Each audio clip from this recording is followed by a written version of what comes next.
I'll call to order Senate Education. For today, Madam Secretary, if you would call the roll. Senator Buck, Senator Doñate, Senator Flores, Senator Hammond, Senator Neal, Senator Titus, Chair Lang. Here. Okay, so what we're going to do today is our priority is to get these three bills out because in the future, all bills are being referred to finance. So we're going to hear these three bills today and work session them if they're ready. And the Assembly is now in caucus, so they're not going to be here to present their bills, but we have alternative ways that we're going to do it. And so we'll go ahead and get started with AB 72.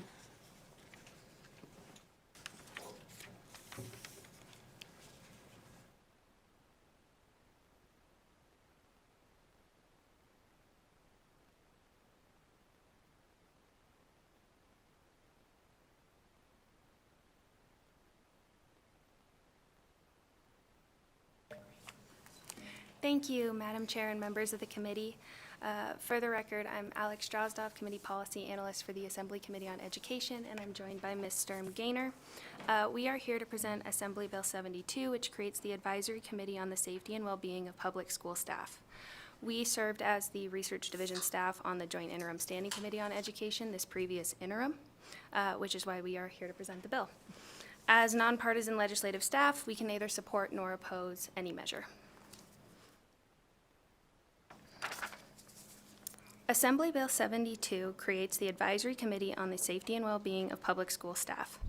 Section 3 specifically outlines certain provisions for the Advisory Committee, including its membership, term details for members, and certain conditions guiding its meetings and members. Section 4 of the bill outlines the duties of the Advisory Committee, which include reviewing, investigating, and making certain recommendations concerning any issue relating to the safety and well-being of public school staff and the consistent implementation of the discipline of pupils. Thank you so much, Chair. Thank you. So I talked with Chair Bilbrey Axelrod yesterday, and this is the bill that she was going to present today. And she felt that it was really important, as she's going to chair interim education, she could decide what kinds of interim studies were going to happen on her committee. But she really felt to give it a little more teeth, having this advisory committee allows the committee to take the two restorative justice bills that were passed and be able to have something that they can work on in the interim. If there are changes that need to be made, this committee could propose legislation in the next legislative session. It would give them just a little more teeth. So that's kind of why she decided, instead of just having it be where she could decide the parameters of her committee, to have it in legislation would be better for her.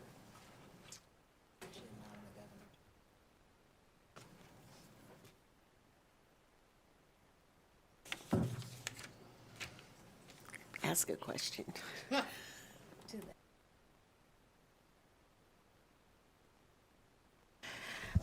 So I just had a question on the membership. So it seems like the membership is imbalance is 4 and 5, right? So it's a total of 9.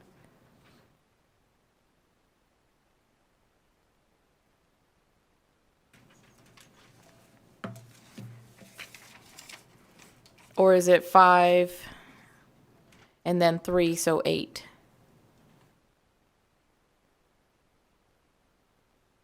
Are there 13 members? Yes, Mr. Killian. Thank you, Madam Chair. Asher Killian, Committee Counsel. So there would be 13 total members on the advisory committee. There are 5 members appointed by the governor, 3 members appointed by the majority leader of the Senate, 3 members appointed by the Speaker of Assembly, and then 2 additional ex officio members, the Superintendent of Public Instruction and the Director of the Office of a Safe and Respectful Learning Environment. So a total of 13 members on the committee. Thank you for that. So the Superintendent of Public Instruction is going to be, so in the NDE. Okay. I guess my only comment, and this is the last comment, I just felt like the ideological differences between what we believe is the issues are very different. And so there are some appointees that I guess it might provide diversity of thought or conflict, but I guess we'll see over 2 years. Senator Hammond. Thank you, Madam Chair. Just so I understand, this is, you're anticipating this committee, though, going on in perpetuity. I don't see a sunset on here, and I haven't had a chance to look at it really closely, but this goes on, right, as far as I understand. And so diversity, I mean, right now, it seems like there's a little bit more diversity, right, when the makeup of the committee, because you have 13 people, 5 of which come from the governor's office. But in the future, that may change, and you may have the governor who may be on the same page as the majority leader and the Senate and the Speaker in the Assembly. This has happened quite a bit lately, where we keep coming up with these committees, and we don't have anybody representing the minority party. There's nobody there's no minority leader who's appointing a member. I know we're already at 13, but I just wanted to point that out. So even though right now it looks like it's 5 coming from, one branch of government, and that particular branch is of a different party, it may not always be that way.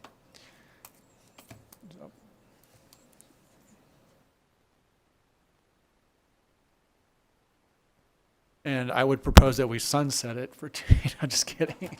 I'm just listening to Dina down there.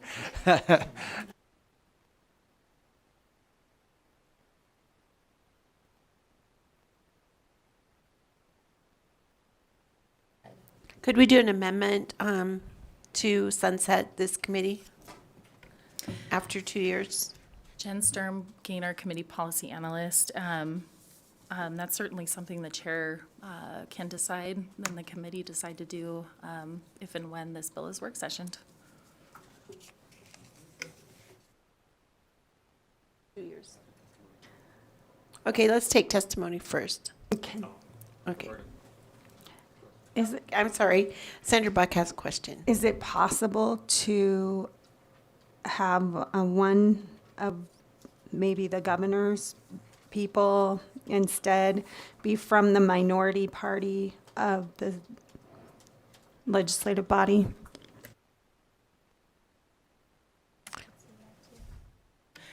Jen Sturm, Gaynor Committee Policy Analyst. Madam Chair, I might defer to council on that.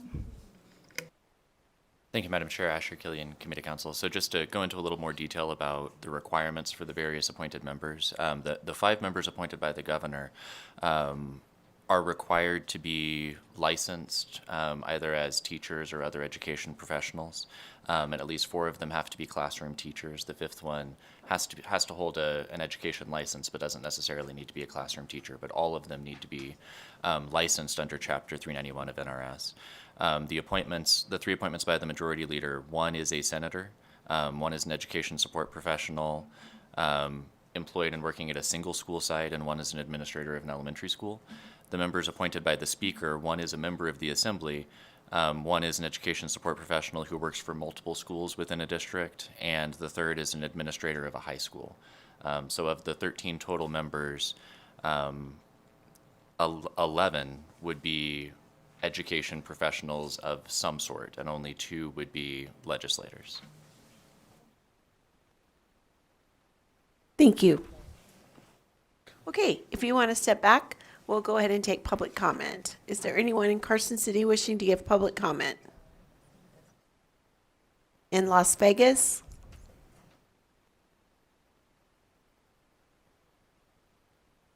Okay, we'll start with Las Vegas. My name is Al Rojas. I live in Assembly District 12. Is this just a public comment, or because I stepped in late, or is this a comment for this bill? This is comment on this particular on bill. the committee? This particular bill. Okay, are we talking about Bill 220? We're talking about 72? Assembly Bill 72. Okay, it is a topic. So I'm an advocate for what's called wraparound, or, we had this restorative justice, and, I don't know why they gave it a new term. When I went to school, if you got in trouble, you got pulled out of the class, you went to go see a counselor. If you were still a troublemaker, you went to see the principal, and they told you, we're going to call your parents or throw you out of school. And what I'm hearing is that there's not enough counselors. We need 250 counselors per student. And Sir? I move that this advisory committee have 2 people that will act as counselors, They would have a voice, so when the kid gets pulled out of class, he gets talked to, he gets some cognitive therapy, and he understands that he's there to learn. He's not there to cause trouble, and probably, look at himself and why he's causing trouble in class. So I see that the problem, I've talked to a lot of educators, I've talked to a lot of people that are in the schooling industry, and they're saying that the biggest problem is that once these kids get pulled out of class for being disruptive, there's no mental therapy, there's no cognitive therapy to get them back in track and keep them in school. And as a final comment, you know that as well as I, that if you keep a kid in school past the 9th grade, his chances of becoming a criminal drop to 5%. We got to keep these kids in school because these are going to be the future citizens. Keeping a kid in school creates a law-abiding citizen. So let's get two counselors, two people who represent counseling to get these kids the proper mental counseling to keep them in school. Thank you very much. Thank you so much. Good afternoon, Madam Chair and members of the committee. For the record, my name's Mary Przenski, here representing Nevada Association of School Superintendents. We supported this bill on the Assembly side, and we're in support of it today. Thank you. Thank you. BPS, is there anyone on the phone wishing to speak in support of AB 72? Thank you, Chair. The public line is open and working. However, there are no callers wishing to testify at this time. Thank you. Anyone in Carson City wishing to speak in opposition? Anyone in Las Vegas? BPS, anyone on the phones? Chair, there are no callers wishing to testify in opposition at this time. Thank you so much. Is there anyone wishing to speak in neutral in Carson City? In Las Vegas? BPS on the phones. Chair, there are no callers wishing to testify neutral at this time. Okay, thank you. And with that, we'll close the hearing on AB 72.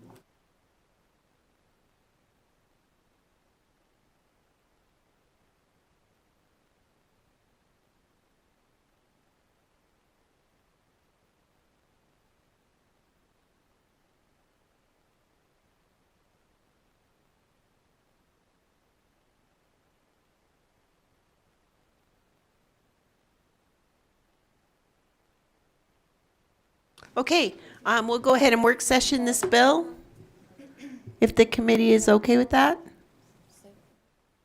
Okay, and Ms. Sturm Gaynor, will you please go over the amendments? Thank you, Madam Chair. Jen Sturm Gaynor, Committee Policy Analyst. And as my colleague mentioned earlier, as nonpartisan staff, we do not advocate for or against any measure. First bill on work session today is AB 72, which creates that advisory committee on the safety and well-being of public school staff within Nevada's Department of Education. There were two proposed amendments today. One is to provide a sunset provision for June 30th of 2025. And then the second amendment would be to increase the committee from 13 to 15 members, of which 2 members would be from the majority party and 2 members would be from the minority party, rather than 13 members. Madam Chair. And with that, I'll be willing to take a motion to amend and do pass. So moved. Moved by Senator Flores. Is there a second? Senator Donate, any discussion?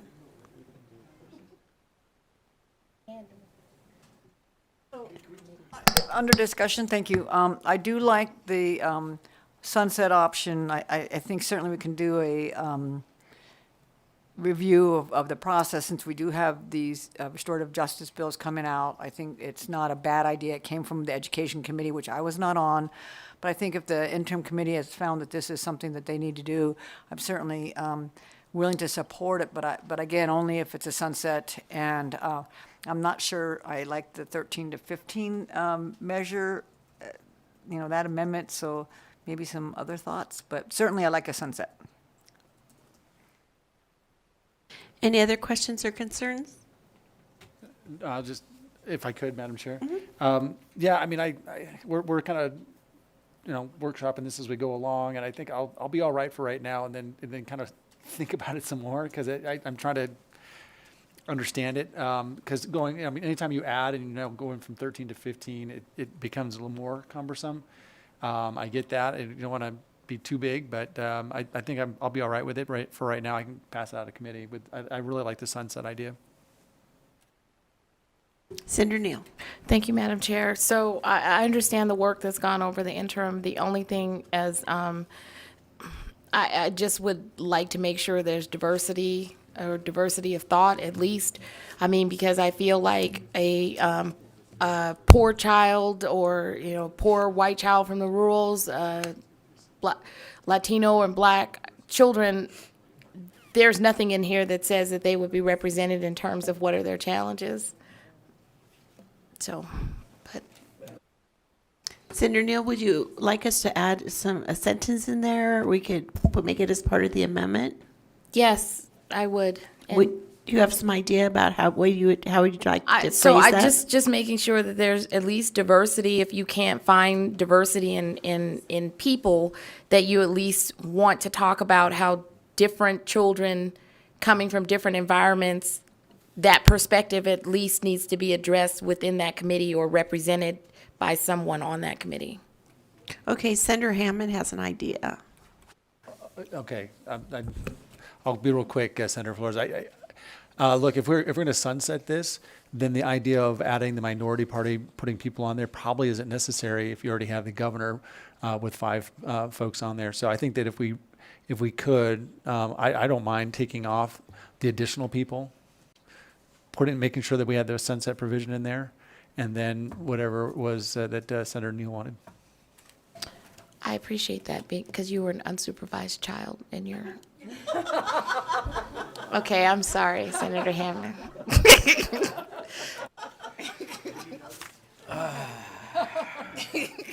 Madam Chair, if I may. Senator Flores. That's all we do is have fun around here. Madam Chair, I did make the motion to do pass. I could rescind that motion. However, if it would be okay with the committee, and I'll follow the committee's lead, in the interest of having an opportunity to speak with the chairwoman, I would ask that we move the bill as is, and then after we confirm with the chairwoman and have an opportunity just to have that conversation, I can put in a personal amendment addressing all 3 of the concerns, which would be the diversity issue. If the minority party issue is no longer a factor with the sunset, then I could put both of those in, and I'll commit to that on the record. But just we haven't had a chance to speak with the chairwoman. I would like an opportunity just for at least for our chairwoman to speak with the Assemblywoman Bilbrey Axelrod, just so that we're all on the same page. And in the interest of time, I would like to move it, but allow for that conversation to happen if everybody's okay with that. But if not, Madam Chair, I'll rescind my motion if that's your pleasure. Okay, how about if we do this?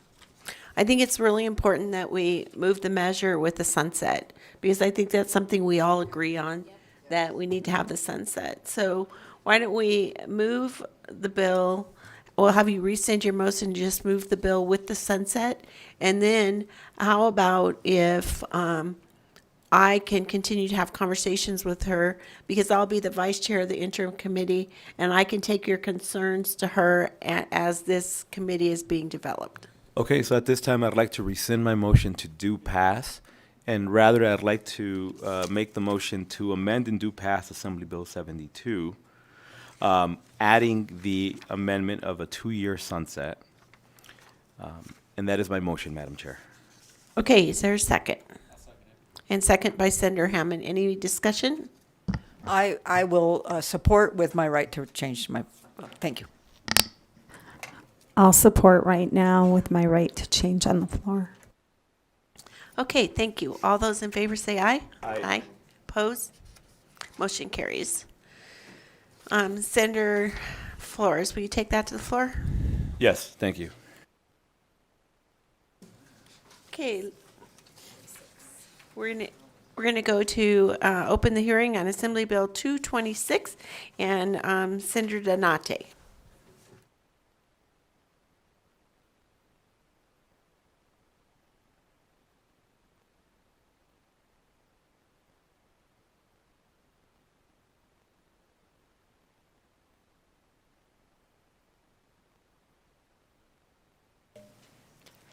Thank you so much, Chair. Fabian Nanyate for the record, here on behalf of Assemblyman De Silva.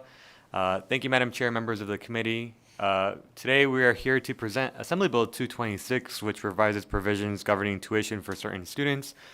There are a few remarks that the Assemblyman wanted me to share, and so I'll go over his remarks, and then if committee members have any questions on the bill provisions, we have our Chancellor here and then other folks that can help answer them. The bill before you today is addressing a decade-long issue in our nation about how states adjudicate the education of people who have the Deferred Action Immigration status. One of the most well-known programs being DACA, the Deferred Action for Childhood Arrivals program that was implemented under the Obama administration. Nevada has previously moved on this issue, and we currently know that Nevada is one of 23 states that has some degree of tuition equity laws or policies and books that allow for deferred action students to qualify for in-state tuition rates. But there is something very important to understand here. In Nevada law, in order for a deferred action student to receive the in-state tuition benefit, they must show a nexus to our state, and this nexus has always meant graduating from an in-state high school. But there's a new problem at hand, and that problem has been brewing for a while, and in the past few years becoming more and more perceptible. What about deferred action students or holders who move into our state after graduating high school in a different state? For U.S. citizens and document permanent residents, the fix is simple. Establish residency in Nevada for 12 months, and if asked to take the state high school equivalency test, that's it. But as the law stands, it is impossible for, say, a DACA recipient to do this if they move to Nevada from a different state. And so here is the problem that the bill seeks to accomplish. In the last page of the bill that you can see, it lays out that the Board of Regents shall not deny an exemption from the tuition charges provided pursuant to the subsection for a student that is here, that is not lawfully present in the United States. And then it sets forth the provisions, therefore. That concludes the bill summary, and we are happy to answer any questions that the committee may have. Okay, thank you. Does the committee have any questions? Senator Neal. Thank you, Madam Chair. So I was looking at the section, it's NRS 390.055. So I just see this as a way to deal with another issue. But so students that took the proficiency, like, remember the high school proficiency that people had to take? And then when we abolished the high school proficiency, there were a group of students who left without their diploma. But when we abolished it, they could have went back and got their actual diploma from CCSD, but they've been in this gray area since that, I think it was 2017, 2015, when we took it out. And they have not been able to go back and get their diploma. And I think this particular provision right here, I think it would allow, or at least be able to deal with that population so they can get their high school diploma and then move forward. Because we have a group of students who are walking around without a diploma, and they actually could just go and get it because we got rid of the proficiency exams. And I think that this is just I just see the vehicle. It's one of the issues that I found out over the interim, and this would be a good way to potentially just add to it and deal with that. So we can allow more students to work, do whatever they need to do, but have that diploma in hand. I know it's like that open chapter could allow that to be dealt with. It's not on the topic of the bill. For the record, Dale Urquiaga, Acting Chancellor of the Nevada System of Higher Education, and feeling a bit like an unsupervised child, Senator Neal. So let me remind the committee for the record that I was, but am no longer, the State Superintendent of Public Instruction. That change did occur either on my watch or right after my watch, so I am familiar. This provision does open the right section of the law by providing the high school equivalency. And if I understand you, Senator, you are proposing to add language here to address the needs of students who were caught in that period, that they would be granted a diploma or that they would have access to The first statement. the first statement. Then that would be a question for your legal counsel or your research staff. I'm not your K-12 I was going to say, leader. Mr. Killian. Thank you, Madam Chair. Asher Killian, Committee Counsel. So the bill as it currently exists is relatively narrow in that it's dealing with a particular kind of tuition status for students at NCHE institutions. There is a reference to that section in the bill, but the bill itself doesn't concern that topic. And generally, to satisfy the requirement for germaneness for an amendment in the joint standing rules, the topic of the amendment has to be tied to the actual subject of the bill. So I'm not sure a reference over to that section in a bill that deals solely with basically students who qualify for in-state tuition would be sufficient for that amendment to be germane to this bill.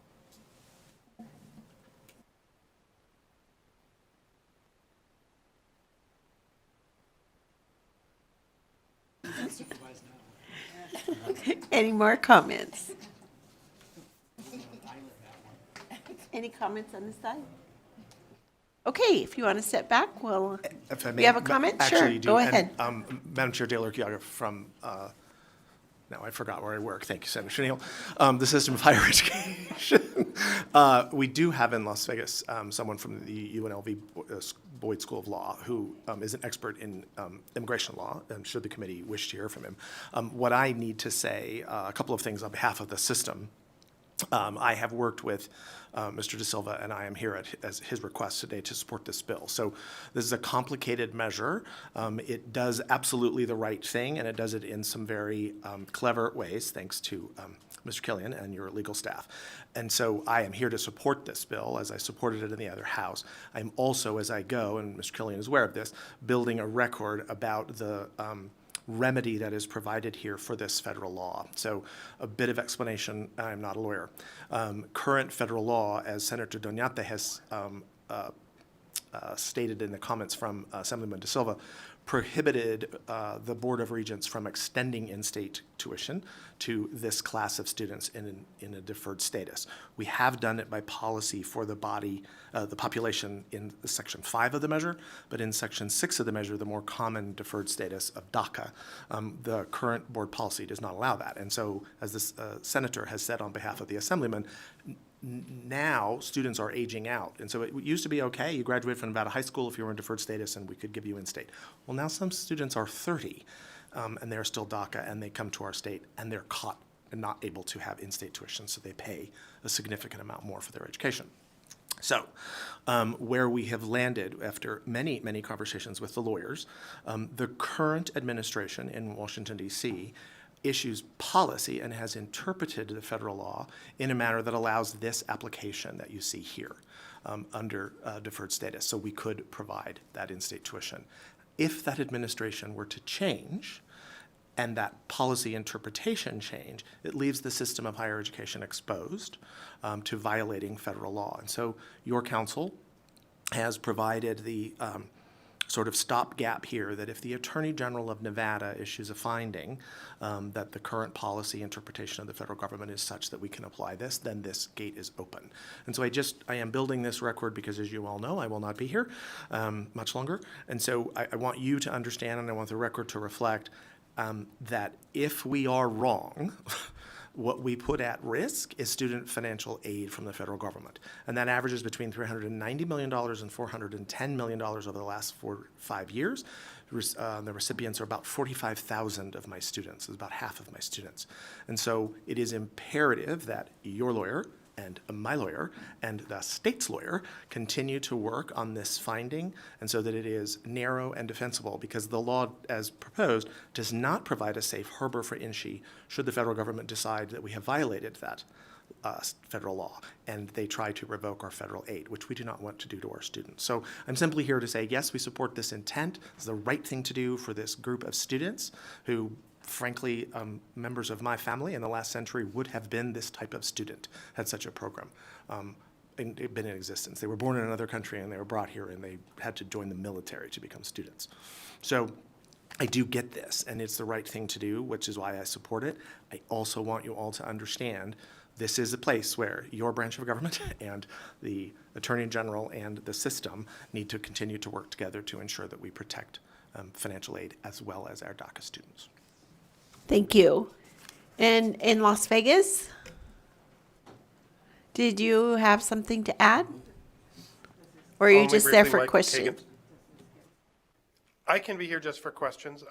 I can add Michael Kagan, for the record. I'm the Joyce Mack Professor of Law and director of the UNLV Immigration Clinic, not speaking for NCHI or UNLV. I think the chancellor rendered me largely irrelevant, but because I think he explained it very well. Deferred action policies are less stable than temporary protected status, which is section 5 in the bill, and the intent by having certification by the Attorney General, which could be granted or could be revoked if federal policy changes, is to protect the system by allowing it flexibility. Would not need to wait for the next legislative session if NCHI got caught on the wrong end of federal policy.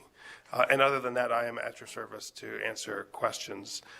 Actually, I would add one more thing. The bill covers all deferred action. DACA is the largest by far, but there are a few other groups that receive deferred action. They include abused and neglected children and crime victims. They'll also benefit from this. Thank you. Thank you. Any more questions from the committee?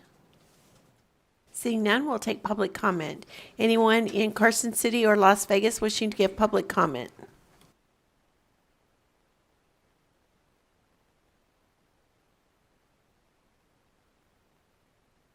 Las Vegas, please go ahead when you're ready.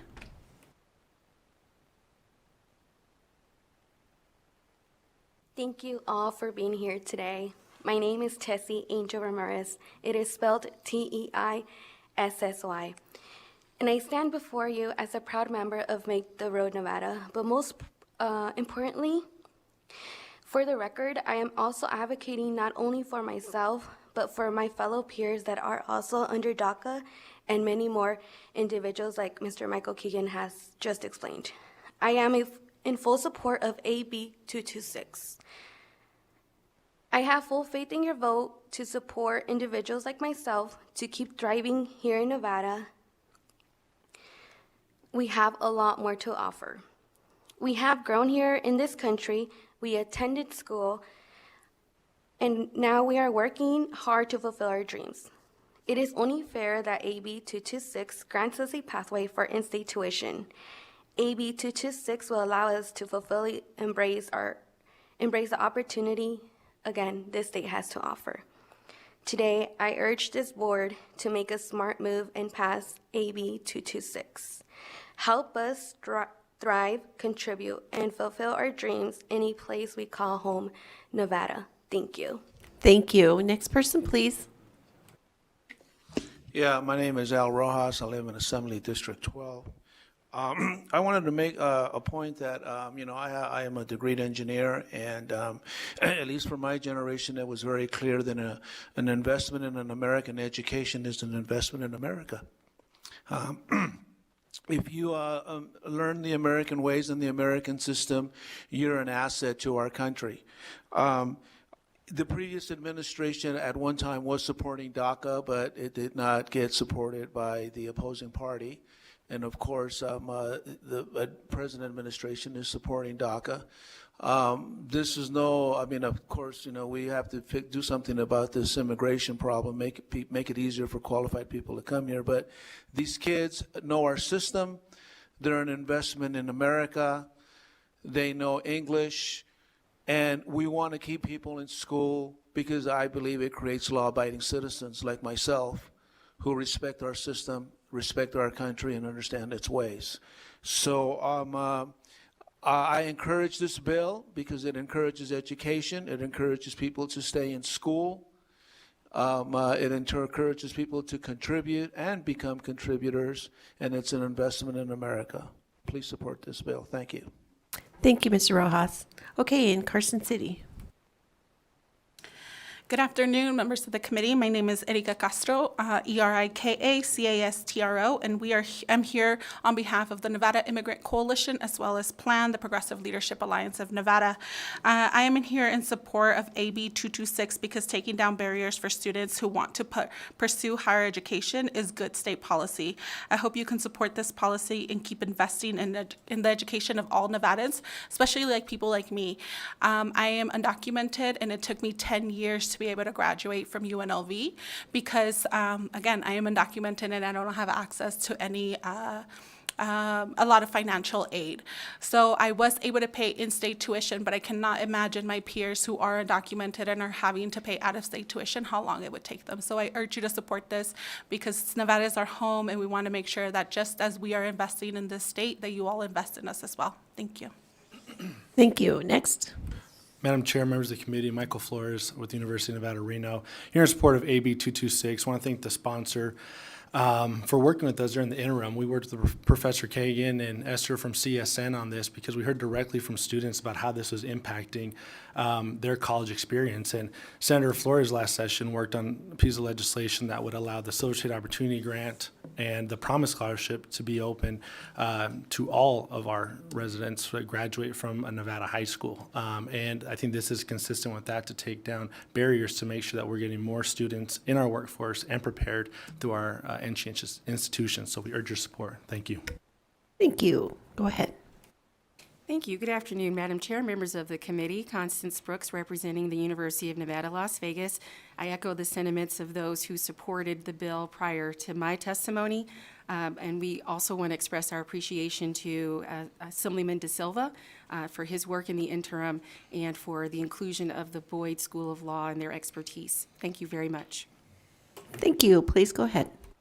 Madam Chair, members of the committee, Anthony Ruiz here for Nevada State College.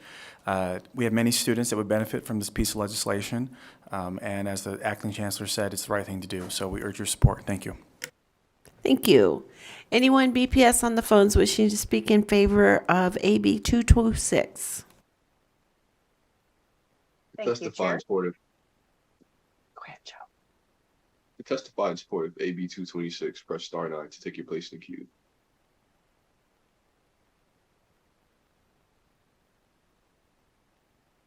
There are no callers wishing to testify in support at this time. Thank you. Anyone wishing to speak in opposition in Carson City or Las Vegas? Anyone wishing to speak in opposition of AB 226 on the phones? To find opposition of AB 226, press star 9 to take your place in the queue.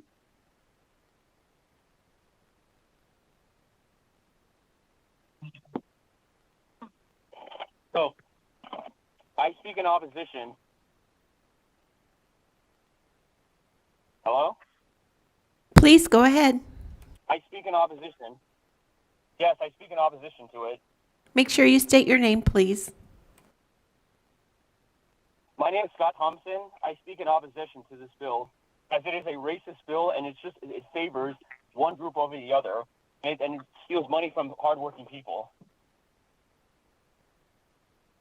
The conservative gentleman who's supporting it, ironically enough, is a conservative and also Hispanic. Why is he all of a sudden switching sides and voting for a bill that only benefits minorities?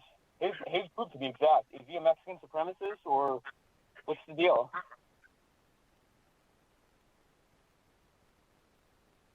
Could you please state your last name and spell it? Scott Thompson. Opton? Thompson. If you'll spell it for me, that'd be terrific. Compton? You don't know how to spell Thompson? It's a generic name. Thompson. Thompson. Thank you. The sound isn't really great, so we weren't able to hear it very well. Thank you so much for your testimony. Oh, I'm sure. You're welcome, madam. Anyone else wishing to speak in opposition?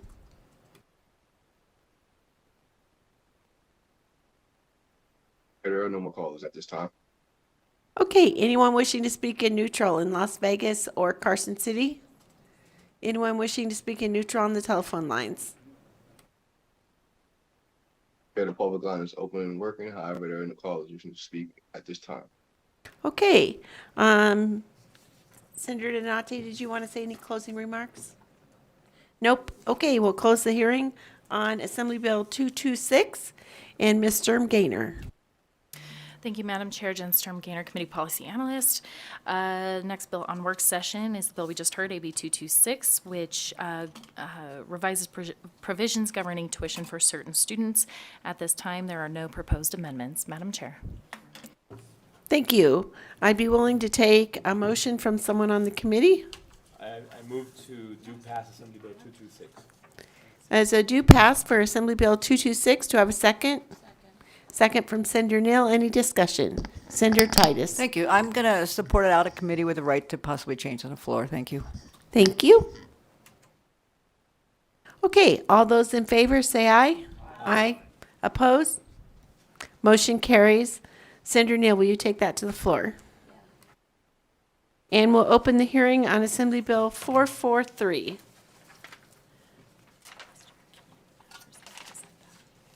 And I think Mr. Killian's going to present that for us.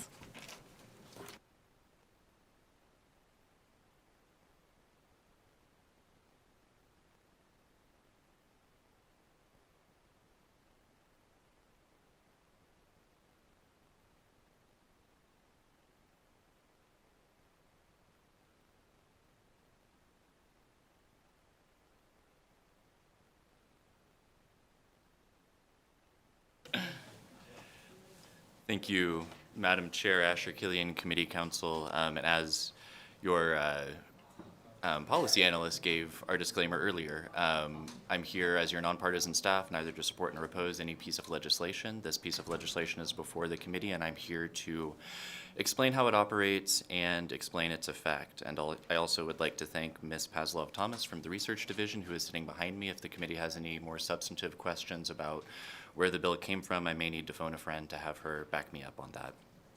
AB 443 expands the applicability of the Millennium Scholarship to capture a few kinds of institutions that have clinical programs within the state, although the institution of higher education itself is not located within the state. Generally, the Millennium Scholarship can be used at any public institution of higher education within this state or at a private institution of higher education within this state that was established in and is organized under the laws of Nevada.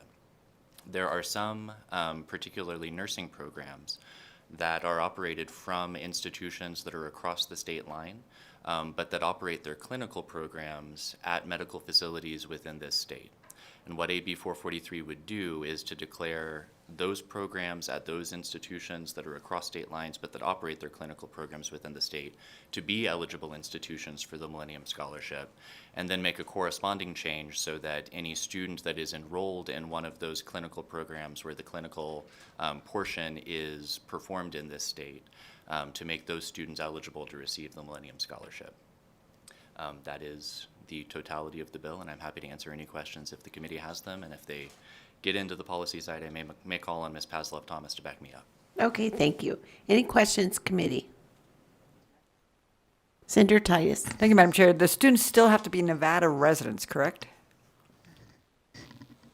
Thank you, Madam Chair, Asher Killian, Committee Council. Yes, so the qualification requirements generally for students to qualify for the Millennium Scholarship would be the same. This would just allow them to enroll in those institutions that are across state lines but perform the clinical program in Nevada. We have several private institutions that operate here in the state. Rosemond's one of them. They have other schools, and Toro, I believe, has other schools too. And so are we looking at capturing those, or graduate students, like nursing students, doing their clinical rotations here? So just need some clarification. This might be one where I have to call on Ms. Pavlov-Thomas for backup. Thank you, Madam Chair. Through you to the Senator, Margie Thomas with the Research Division. No, I think that Toro and Rosemont were identified as two institutions that would not qualify for the Millennium Scholarship. There are 8 other ones that do, and I think that's because Rosemont and Toro only offer an MS, and these are more for BSs and other nursing programs. Okay, thank you for clarification. Committee, any further questions? Senator Hammond. Thank you. So if those two, Ms. Thomas, good to see you again. If those two don't qualify, the ones that were mentioned by Senator Titus, but there were several others who do, could you give us an example of 2 others that do? Thank you, Senator. Through you, through the chair to you, there are. Go direct. Thank you. It would include Union Tech College, Chamberlain University, Arizona College, Carrington College, Las Vegas College, Grand Canyon University, and Mojave Community College, and Nightingale College. And the last 2 both offer the clinical portion in Nevada. Thank you. I appreciate that. Okay, any further questions? Seeing none, I'll have you step back and we'll take public comment. Oh, I'm sorry, a follow-up question? I'm sorry, that's just for clarification. The students would still do their practical rotations in the institute's mother location. As long as they do a clinical rotation in Nevada, then they would qualify for the Millennium Scholarship. Some of these, and just as an example, in medical school, you know, there's two years of really studying more didactic stuff, books, biochem, that kind of stuff. And then there's times where we then rotate in the hospitals or rotate in the clinics. And so is that what we're looking at, where the school's physical plant is in Arizona, say, but then they offer the clinical rotation in Nevada, and these are Nevada students, but they may actually do some of their schooling in another state? Thank you, Madam Chair, Asher Killian Committee Council. Yes, so this would cover the whole course of study. Some portion of that course of study may be completed in the other state, but the clinical portion of the course of study would be completed in Nevada. Okay, we'll take public comment. Anyone in Las Vegas or Carson City wishing to speak in support of Assembly Bill 443? Go ahead, Mr. Rojas. You know, I'm in Las Vegas. My name is Al Rojas. I live in Assembly District 12. I support anything in education, especially for the state of Nevada. As you know, we are having problems retaining many of our graduates here. A lot of it has to do because our crime is too high, and we got to get our crime down. But education is very important for our city to keep growing, to have law-abiding citizens, and keeping people in school. So, you know, like I said before, an investment in an American education is an investment in America, it's an investment in our cities, and a Nevada education is an investment in Nevada. I support this bill. Thank you. Thank you. BPS, is there anyone on the phones? Chair, there are no callers wishing to testify at this time. Thank you. Is there anyone wishing to speak in opposition in Carson City or Las Vegas? Anyone on the telephones? Thank you, Chair. There are no callers wishing to testify in opposition at this time. Thank you. Anyone wishing to speak in neutral in Carson City or Las Vegas? Anybody on the phones? Thank you, Chair. The public line is open and working. However, there are no callers wishing to testify neutral at this time. Thank you. Would you like to come back up and give any closing remarks? Nope. Okay, with that, we'll close the hearing on Assembly Bill 443. Don't everybody jump. And we'll go ahead and turn it over to Ms. Sturm Gaynor. Thank you, Madam Chair. Jen Sturm Gaynor, Committee Policy Analyst. The next bill on work session is AB 443, which expands the institutions which certain recipients of the Governor Gwynn Millennium Scholarship are authorized to attend. And there are no proposed amendments at this time, Madam Chair. Thank you. I'd be willing to take a motion of due pass on Assembly Bill 443. So moved. It's been moved, and do I have a second? Second by Senator Hammond. Any discussion? Seeing none, all those in favor say aye. Aye. Opposed? Motion carries. And Senator Hammond, will you take that to the floor? Okay. With that, we'll go to public comment. Is there anyone in Las Vegas or Carson City wishing to give public comment? Michael Flores. Yes, thank you. Oh, you go ahead first. Go ahead, sir. I'm sorry. Go ahead. Go ahead. You go first. I'll go first. Okay. Yeah, I want to thank the Senate Committee on Education for public comment. It may be late in the session, but I've made public comments during general comments, and they've been heard. One of them was the catalytic converter bill, which went through. Here, what I'm hearing from law enforcement locally is that we have a lot of PTSD problems with some of our officers. The homicide rate is very, very high. And I know there's a lot of money in the general fund. I'm asking that even though it's late in the legislative session, that maybe somebody can put together a bill that we would do some funding for local law enforcement in all the cities because our homicide rate is too high. We treat these policemen like attendants at Jack in the Box, which one day they make a taco, then a burrito, then a hamburger sandwich. Well, one day they're dealing with a barricade.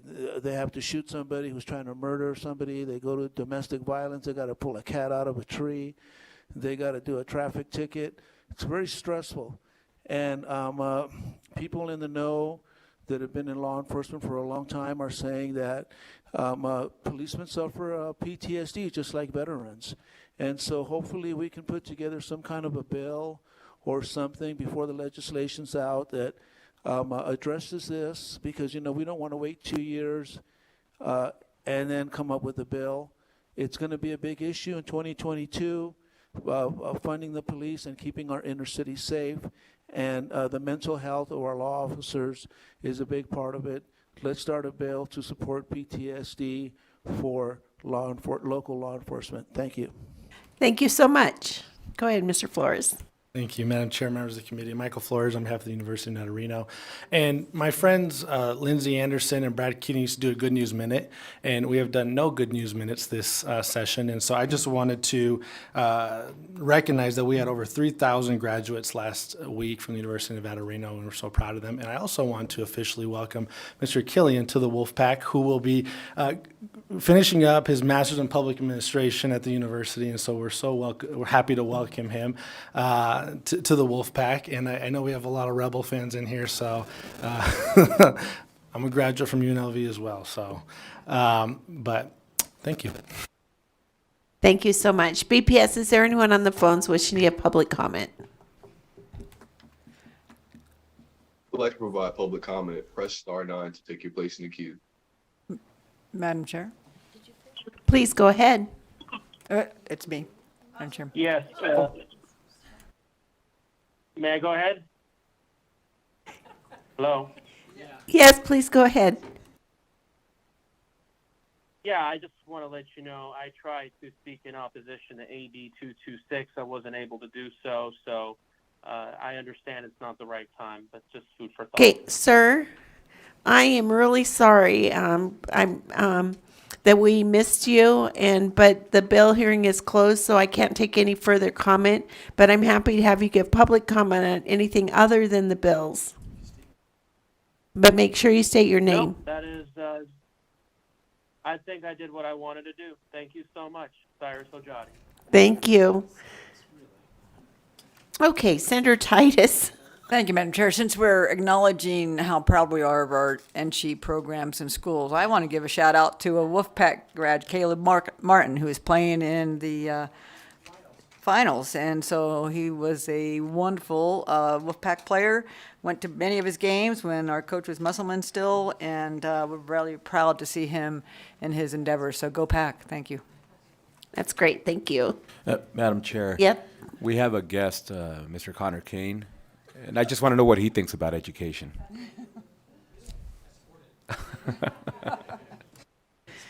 Okay, so you can see how much fun this committee has. I have gone to lots of committee hearings in the building, and I don't think any are as fun as this one.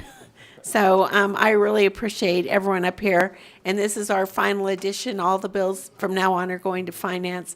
So I want to thank you all for being with us this session, and thank the committee members, and with that, we'll adjourn.